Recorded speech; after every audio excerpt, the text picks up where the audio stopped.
देश का हर घर, हर रसोई, हर कमरा और हर मोबाइल सरकार की नजर में होगा, क्योंकि भारत में नई जनगणना शुरू हो रही है।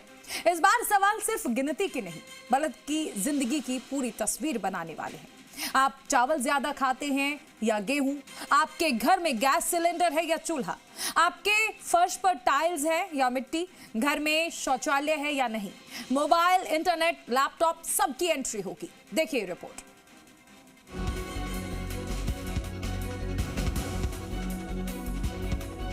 पंद्रह साल बाद जनगणना 2027 की तैयारियां शुरू हो गई हैं, जिसमें प्रगणक कागज कलम की जगह हाथों में टैबलेट लेकर फील्ड में उतरेंगे।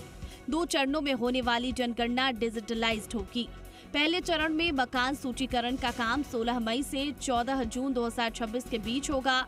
स्वगणना के लिए विकल्प भी 1 मई 2026 से 15 मई 2026 की समयावधि के लिए रहेगा। इस बार की जनगणना सिर्फ लोगों की गिनती भर नहीं होगी, बल्कि सरकार आपके घर की रसोई से लेकर छत तक की पूरी कहानी जानना चाहती है।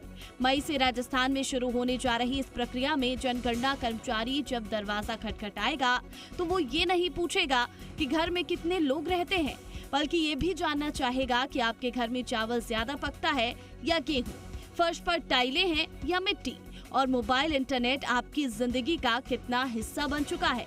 इस बार सरकार ने जनगणना के लिए 33 सवाल तय किए हैं, जिनका मकसद देश की असली तस्वीर को ज्यादा बारीकी से समझना है।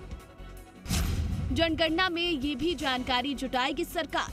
भवन नंबर, मकान नंबर, मकान के फर्श में प्रमुख सामग्री, मकान के दीवार में प्रयुक्त प्रमुख सामग्री, मकान के छत में प्रयुक्त प्रमुख सामग्री, मकान के उपयोग, मकान की हालत, परिवार के सदस्यों की संख्या, परिवार के मुखिया का नाम, परिवार के मुखिया का लिंग, मकान के स्वामित्व की स्थिति, मकान के कमरों की संख्या, परिवार में विवाहित दंपतियों की संख्या, पेयजल का मुख्य स्रोत, पेयजल स्रोत की उपलब्धता, लाइट का मुख्य स्रोत, शौचालय की उपलब्धता, शौचालय का प्रकार, गंदे पानी की निकासी, स्नान घर की उपलब्धता, रसोई घर, एलपीजी, पीएनजी कनेक्शन, खाना पकाने के लिए मुख्य ईंधन, रेडियो, ट्रांजिस्टर, टेलीविजन, इंटरनेट सुविधा, laptop, computer, telephone, mobile phone, smartphone, cycle, scooter, motorcycle, moped, car, jeep, van, मुख्य अनाज, मोबाइल नंबर।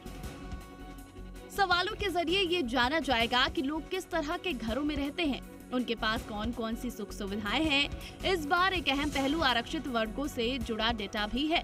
परिवार के मुखिया से ये पूछा जाएगा कि वो अनुसूचित जाति, अनुसूचित जनजाति या किसी अन्य वर्ग से संबंधित हैं या नहीं। सरकार इस जानकारी से ये आकलन करेगी कि अलग अलग इलाकों में एससी और एसटी की वास्तविक स्थिति क्या है, क्योंकि फिलहाल जो आंकड़े इस्तेमाल हो रहे हैं वे 2011 की जनगणना पर आधारित हैं। बहरहाल, आने वाली जनगणना एक तरह से हर घर की सामाजिक, आर्थिक और तकनीकी तस्वीर खींचेगी।